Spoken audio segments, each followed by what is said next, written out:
Thank you so much for coming to see us at the gallery in Woodstock. We're here today to talk about your paintings that are in our current exhibition, Remote Lands. Yeah. And it's a group exhibition that features the work of 6 international established artists, including yourself. And we're sitting in front of the largest painting in this exhibition, which is your work, which is an oil on canvas, over 2 metres high. I wonder if you'd like to tell us a bit about, start by telling us a bit about this painting. Well, I've just been back to this location actually, which was quite an extraordinary thing to do.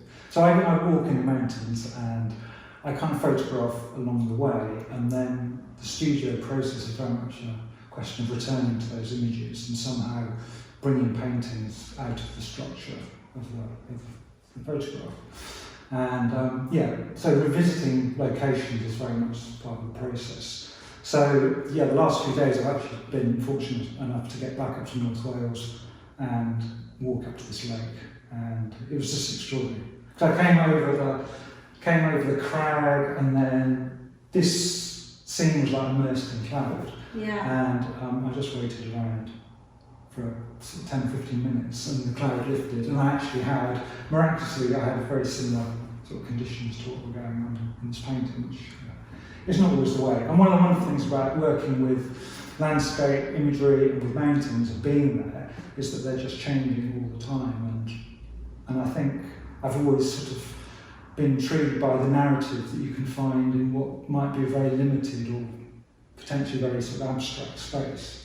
But there's always that sense of encounter, I suppose, that I'm kind of looking for. Chance encounter as well. Chance encounter, yeah. And what you can do with simple painting composition when you crop an image and you have you have that sense of just appearing at a particular moment, and the landscape offering up something. Yeah, you start with photography, don't you?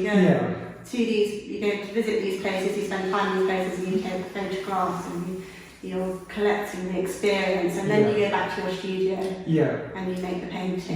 And I think what's fascinating about them is that whilst they're incredibly real, people have commented to say they think it's a photograph at first. Sure.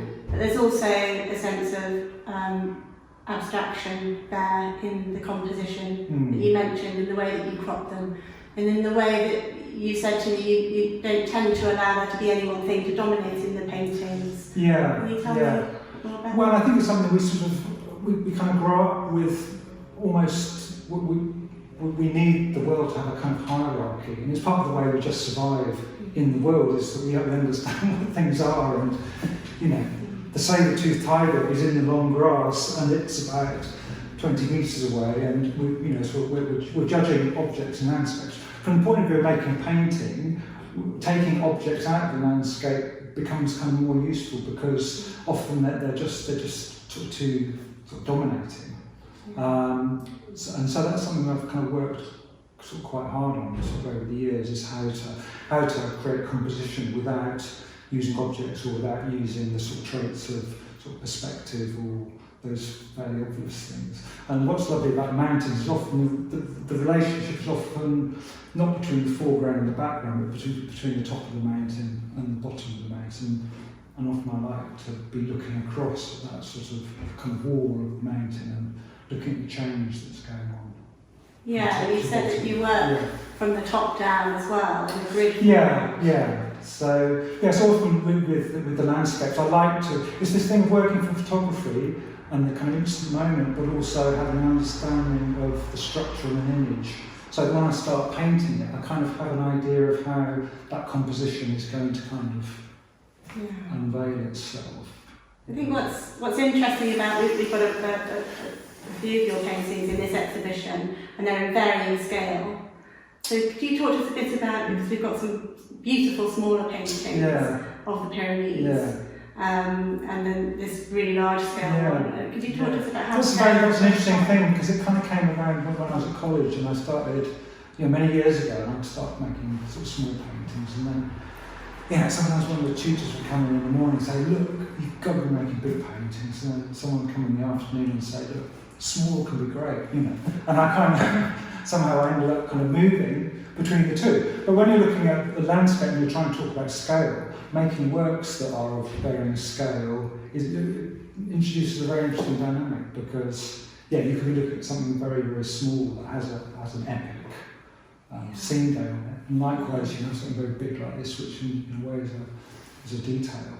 Yeah. But what's interesting in terms of the making of paintings is the sort of the dynamics of making them change such a lot. And for making a painting like this, even the very basic practicalities of mixing up enough paint so that you know you're going to cover a big area is a big change in discipline. And also, like I was saying about avoiding sort of objects in a kind of landscape space, it's having that way of understanding the breadth of those areas and and just the shift that you need to make in the practical steps you're making in embarking. Well, we came to visit you in your studio earlier this year, and you showed us examples of paintings of locations all around the world. I mean, it's no mistake we decided to curate an exhibition about landscapes during a global pandemic, and we're all experiencing lockdown. And obviously, travel and locations is a hugely important part of your work. So how are you? Well, that's a really interesting one. And I've been back up in North Wales, and Wales was where I sort of grew up in the borders, and so Wales has always sort of been my backyard, and I love that sort of sense that in a way in your own backyard you can find excitement and you can find wilderness. And I remember going with some friends when I must have been sort of 6 or 7 to stay in a house sort of in the mountains, and I remember going out up the hill at dusk, and I remember a friend's mother saying, well, it's okay, we'll leave the outside light on for you. And I remember being up on this mountain sort of in Bracken at dusk and looking back down at the house. So that was, as a child, that was me in the wilderness, sort of looking back at the sort of comfort at home. So that dynamic can go on sort of wherever you are. So, you know, even if you're in the Pyrenees or somewhere, you're kind of effectively in somebody's kind of backyard, you know. The emotive aspect of these paintings is so important, I think, because landscape is an experience we all have.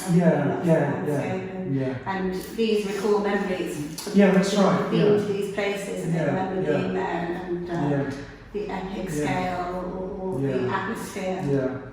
I also only recently I've moved from my studio, which was in Peckham, and there I would do kind of rolling sort of open studios, and that was extraordinary because people would come in from all sort of backgrounds and from all over the world and be looking at my paintings, and even if they didn't necessarily know Wales, it didn't matter where they were from, but I think sometimes they had that sense of understanding of being close to a landscape and being in their own space, wherever that was. And I think that's kind of an interesting thing that sort of painting can do. But like sort of when writers are talking about writing, they're talking about not describing everything in thorough detail or exactly what they're imagining, but they're creating an environment which is sort of setting up triggers so that other people are recognising certain things in the work and taking back to memories of places. I think with this painting particularly, and some of the larger ones, the scale makes them particularly immersive. And you were telling me the other day that you also teach, and you're teaching some children about landscape painting and what they should avoid and what they shouldn't do. I wonder if you could just have just very basic things that I've kind of learned kind of along the way, and you know, as an artist, you never stop kind of learning, and so I was really getting, I was doing a residency back in Wales, and as part of that, I was working with children, and so I was really just getting them to try and do what I do. So they were actually working on small boards primed in the same way that I would prime a board. So, and you're working with oil paints, and there's often a lot of fear for some reason about oil paints. So having them start out, and me knowing that the paint is actually going to kind of go onto that surface in a reasonably kind of easy kind of fashion, kind of helps.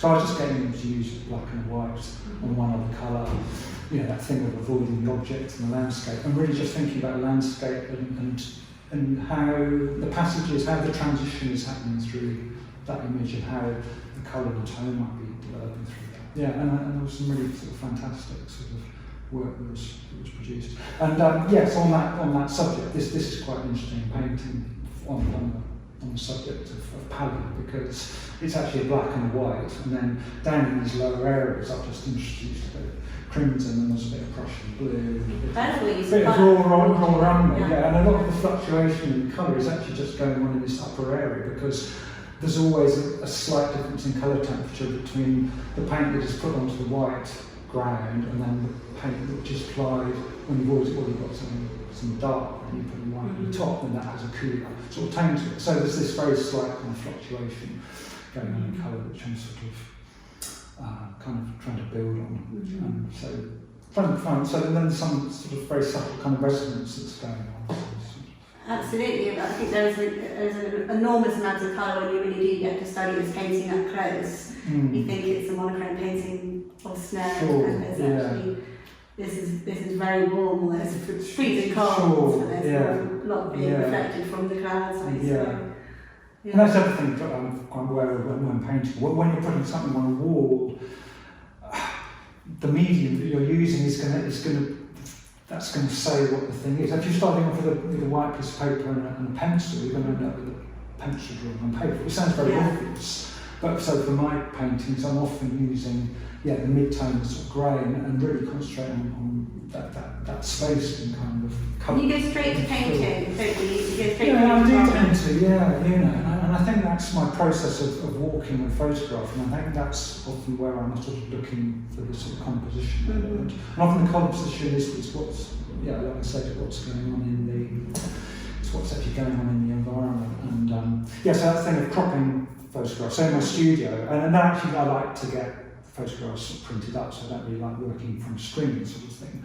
So then, my studio, I probably tied it up when you came, but often it's kind of littered with prints, and which I then just crop and take like little areas of them all. And that sparks your memory, so part of it is your memory and your experience, and part and I think that probably when I'm in the mountains, I'm sort of gathering my own sort of material. So what I was saying about this painting is this is a location in Snowdonia, which you probably walk past like hundreds of people every day, but they're probably getting images that are similar to this, but I've come along with my sort of painter's eye, and I've tried to extract my point of view out of that landscape.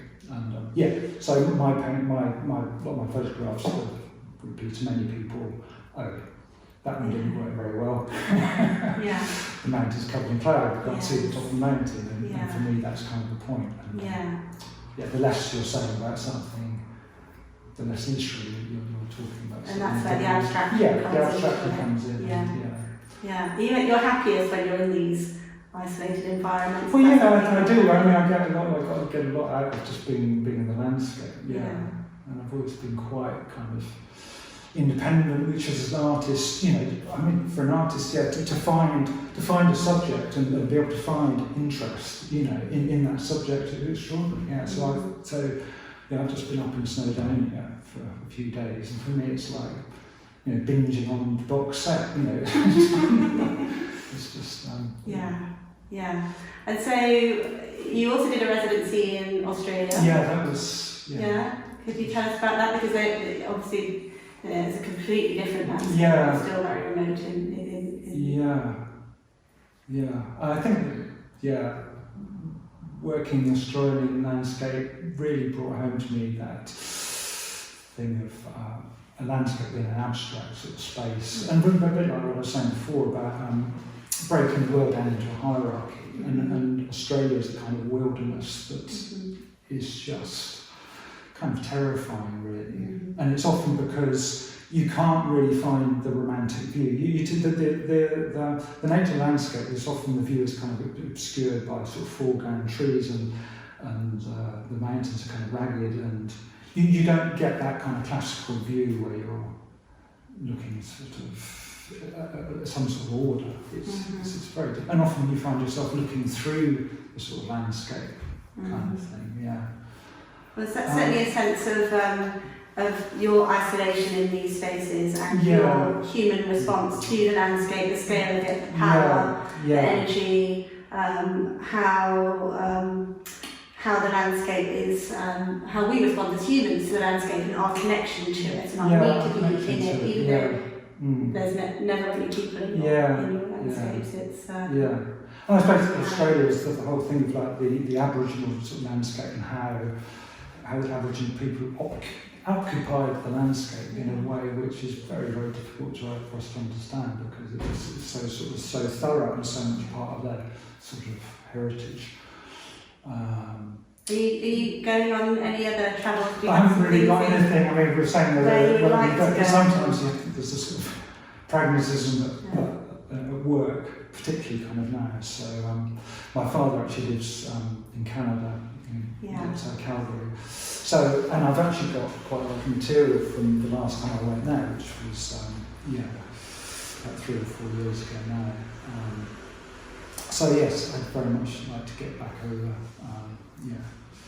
to see him and get back up into the mountains. Yeah. And you just had work selected for the IMG Discerning Eye. Yeah, that was a couple of little paintings, which again these were from the residency that I did in the Inland Valley a couple of years ago, and that was another kind of chapter which was just extraordinary. So I was really looking at the phenomena. So the Inland Valley is a region of mid Wales where Victorian reservoirs were built.